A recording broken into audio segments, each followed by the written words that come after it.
Hello everyone, आज हम लोग एक बहुत ही अच्छा जेईई एडवांस लेवल का कॉम्प्रिहेंशन डिस्कस करेंगे।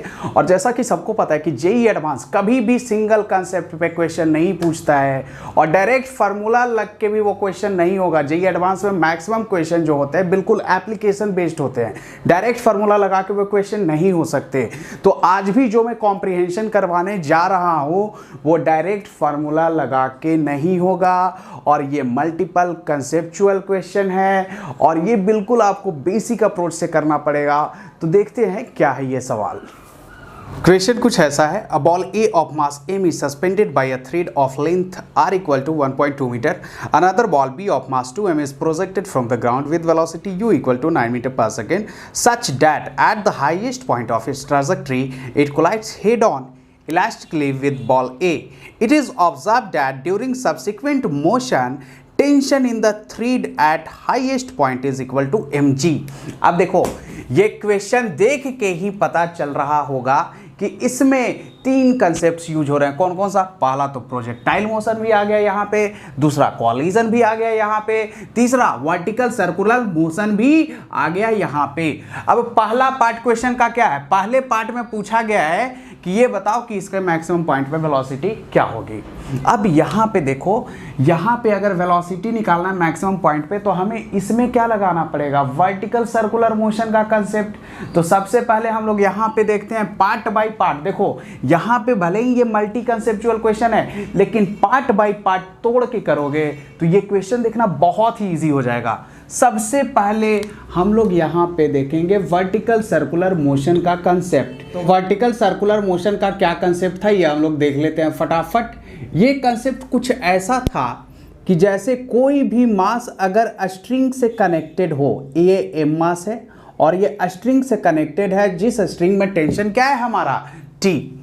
अब यहाँ पे देख, अगर ये स्ट्रिंग बिल्कुल ये सर्कुलर मोशन नहीं चल रहा होगा तो इस स्ट्रिंग में क्या होगा? टेंशन ऊपर mg नीचे, तो इसमें टेंशन mg के बराबर होगा। लेकिन अगर ये स्पीड इसका बढ़ाते जाओ, जितना ज़्यादा स्पीड बढ़ाते जाओगे उतना ही इस रस्सी में क्या आएगा? टेंशन बढ़ते जाएगा। तो हमें सबसे पहले ये पता करना है कि जब हम वेलोसिटी यहाँ पे बढ़ाते जा रहे हैं तो टेंशन बढ़ रहा है, तो यहाँ पे टेंशन कुछ और होगा, यहाँ पे टेंशन कुछ और होगा, यहाँ पे टेंशन कुछ और होगा। लेकिन ये क्वेश्चन में हमें बॉटम पे क्या टेंशन है इसका इंफॉर्मेशन नहीं दे रखा है। हमें ये दे रखा है कि जब ये वाला मास यहाँ पहुँच रहा है, यहाँ पे तब टेंशन जो है वो किसके बराबर है? mg के बराबर। अब देख, ये जो मास है ये तो सर्कुलर मोशन ही कर रहा है ना, और सर्कुलर मोशन ही कर रहा है तो इस पे सेंट्रीपिटल फोर्स लगेगा सेंटर की तरफ। तो जब ये हाईएस्ट पॉइंट पे है तो टेंशन भी सेंटर की तरफ और mg भी सेंटर की तरफ। तो mg और mg दोनों मिला के सेंटर की तरफ कितना लग रहा है? 2mg। मैं अपर पॉइंट पे जो वेलोसिटी मान रहा हूँ वो v0 मान रहा हूँ क्योंकि ये सर्कुलर मोशन कर रहा है तो ये यहाँ जाके रेस्ट पे तो होगा नहीं, ये चल ही रहा होगा। तो यहाँ पे वेलोसिटी हमने v0 मान लिया। सबसे पहले ये v0 निकालो, इसका जो रेडियस है वो r दे रखा है। अब सबको पता है यार कि नेट सेंट्रीपिटल फोर्स जो है हमारा वो t प्लस mg है अपर पॉइंट पे। यहाँ पे मैं लिख दूँ अपर पॉइंट। t प्लस mg किसके बराबर होगा बताओ? m v0 का स्क्वायर बाई r के बराबर। अब यहाँ पे t किसके बराबर है? देख mg के बराबर क्वेश्चन में दे रखा है। तो mg plus mg equal to m v0 का स्क्वायर बाई r। क्या मैं मास कट कर दूं? g हो गया 2g के बराबर, तो v0 का स्क्वायर आ गया बच्चे 2gr, तो v0 आ गया हमारा √2gr। अब यहाँ सारा वैल्यू पुट कर दो। तो क्वेश्चन में r का वैल्यू 1.2 दे रखा है, g का हम लोग 10 ले लेते हैं, तो क्या आएगा v0 क्या आएगा? सोचो, मैं यहाँ पे निकाल रहा हूँ v0 आ गया हमारा √2 इंटू 10 इंटू 1.2। 1.2 को 2/10 भी लिख सकते, तो ये आ जाएगा 12 2 जा 24। तो क्या इसे 2√6 मीटर पर सेकेंड लिख सकते? तो पहले का आंसर आ जाएगा 2√6 6 मीटर पर सेकेंड। अब देखो नेक्स्ट पार्ट में हमसे पूछा गया है angle of projection theta of the ball B is. B का एंगल ऑफ प्रोजेक्शन, ये एंगल ऑफ प्रोजेक्शन इसका क्या है? तो एंगल ऑफ प्रोजेक्शन बता ही नहीं सकते क्योंकि मैक्सिमम हाइट भी हमें नहीं पता, लेकिन यहाँ से ये इंफॉर्मेशन दिया हुआ है कि हाईएस्ट पॉइंट पे इसकी वेलोसिटी आई है 2√6 मीटर पर सेकेंड। तो इसे लोअर पॉइंट पे इस बॉल को कितना वेलोसिटी मिला होगा ये हम पता कर सकते। कैसे? कंजर्वेशन ऑफ मैकेनिकल एनर्जी करके। अब तुम लोग बोलोगे सर ये नया कंसेप्ट कहाँ से आ गया मैकेनिकल एनर्जी का कंजर्वेशन? तो यार इतना तो पता होगा ना कि यहाँ पे इस बॉल पे कितने फोर्स लग रहे हैं, mg नीचे और टेंशन ऊपर। टेंशन सेंट्रीपिटल फोर्स की तरफ वर्क कर रहा है, तो सेंट्रीपिटल फोर्स का वर्क डन होता है 0। अब यहाँ सिर्फ ग्रेविटी वर्क कर रहा है। तो एक बात बताओ, क्या k initial plus u initial equal to k final plus u final लगा सकते? बिल्कुल लगा सकते। अब इस पॉइंट को तुम मान लो रेफरेंस पॉइंट, तो यहाँ पे u इनिशियल है 0 और k इनिशियल हमारा क्या है हाफ mv², जिसमें भी हमें नहीं पता, जो कि निकालना है हमें। अब आ जाओ यहाँ पे अगर k फाइनल मैं लिखूं तो हमें ये तो दिया हुआ है half into m into v², जो कि v0 है, तो इसका स्क्वायर आएगा 6 4 24। तो क्या इसे डायरेक्ट लिखा जा सकता? ये 2 टाइम्स काट दो तो k फाइनल यहाँ पे आ जाएगा 2 टाइम्स नहीं 12 टाइम्स, 2 से काट दो 12m आ जाएगा। अब यहाँ पे अगर पोटेंशियल एनर्जी मैं फाइनल लिखूँ तो ये कितना हाइट ऊपर चला है, r ये और r ये कितना 2r, तो यहाँ पे हो जाएगा potential energy mg into 2r। अब यहाँ पे पुट कर दो ना कंजर्वेशन ऑफ मैकेनिकल एनर्जी।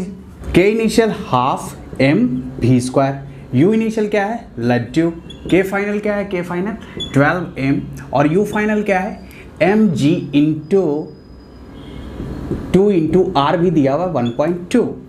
अब यहाँ क्या करो m गया, ये आ गया v²/2 equal to 12 plus 12 2 24, g की वैल्यू होती है बच्चे 10, तो ये आ गया 24 और आप क्या करो इसे लिख दो 36। तो यहाँ पे v² हो गया हमारा 36 2 72, तो v आ गया बच्चे 6√2 मीटर पर सेकेंड। अब ये v किसका है? a का। कहाँ पे? लोअर पॉइंट पे। अब देख a का लोअर पॉइंट पे वेलोसिटी है 6√2 मीटर पर सेकेंड, और ये वेलोसिटी जो a को मिला है क्या कॉलिजन के बाद मिला है? जब ये b जाके उससे टकराया तो a को इतनी वेलोसिटी मिली, डैट मीन्स 6√2 मीटर पर second is the velocity of a after collision. Before collision तो ये रेस्ट पे होगा। तो अब यहाँ पे क्या चलेगा? b और a के बीच का कॉलिजन वाला कंसेप्ट चलेगा, और ये कॉलिजन कैसा हो रहा है? हॉरिजॉन्टल कॉलिजन हो रहा है। तो ये b का हॉरिजॉन्टल वेलोसिटी अगर यहाँ से ब्रेक करो तो ये आ जाएगा 9 cos थीटा, और हॉरिजॉन्टल वेलोसिटी कभी चेंज होगा नहीं। क्यों? क्योंकि हॉरिजॉन्टल में कोई एक्सेलरेशन नहीं है, और ये वेलोसिटी कहाँ जाके चेंज होगा? बिल्कुल कॉलिजन के बाद ही चेंज होगा। क्यों? क्योंकि कॉलिजन के पहले इस पे कोई भी फोर्स नहीं लग रहा है हॉरिजॉन्टल डायरेक्शन में। तो यहाँ से यहाँ हम लोग यहाँ पे देखेंगे कॉलिजन का कंसेप्ट। अब यहाँ पे देखो कॉलिजन का कंसेप्ट, ये यहाँ से यहाँ जा रहा है, तो मैंने 2 सिचुएशन क्रिएट कर दिया। बिफोर कॉलिजन ये जब यहाँ पहुँचेगा तो कितने से पहुँचेगा? 9 cos थीटा से। उस टाइम ये किस पे है? रेस्ट पे। आफ्टर कॉलिजन क्या हुआ? ये टकराने के बाद इसको कितना वेलोसिटी दे रहा है? 6√2 मीटर पर सेकेंड, जो कि हमने निकाल रखा है। अब ये 2m की कुछ वेलोसिटी होगी जो हमें नहीं पता। कॉलिजन के कंसेप्ट में सबको ये पता होगा कि कॉलिजन किसी भी टाइप का हो, मोमेंटम हमेशा क्या होता है? कंजर्व। तो P इनिशियल अगर मैं लिखूं तो P इनिशियल क्या है? 2m इंटू 9, जो कि हो जाएगा 18m कौन सा थीटा? Cos theta. और अगर मैं P फाइनल लिखूं तो ये आएगा 2mv प्लस m इंटू 6√2, ये आ गया P फाइनल। अब मोमेंटम तो कंजर्व ही होता है, तो क्या हम लोग P initial equal to P final यहाँ पे लगा सकते? तो ये आ जाएगा 18m cos theta equal to 2mv plus 6√2m। m cut कर दो, ये 2 से ये गया 3 टाइम्स में, और ये हमारा चला जाएगा 9 टाइम्स। तो ये आ गया 9 cos theta equal to v plus 3√2। इसे इक्वेशन 1 करके छोड़ दो। अब दूसरा, हमारा कॉलिजन कैसा है? इलास्टिक कॉलिजन है। कॉलिजन में क्या ई पढ़ा था? इलास्टिक कॉलिजन में कोएफिशिएंट ऑफ रेस्टिट्यूशन की वैल्यू क्या होती है? 1। और ई क्या होता है? Velocity of separation, that is 6√2 minus v upon velocity of approach. Approach कितने से कर रहा है? 9 cos थीटा से, और इनकी वैल्यू क्या दी हुई है? 1। तो क्या 6√2 minus v equal to 9 cos theta लिख सकते, और ये हमारा इक्वेशन नंबर कौन सा हो गया? 2। अब इक्वेशन 1 और 2 को सॉल्व करो, तो ये क्या आप ऐसे लिख सकते? 6√2 माइनस v, और यहाँ आ गया 9 cos थीटा। ये इक्वेशन हमारा 2 है।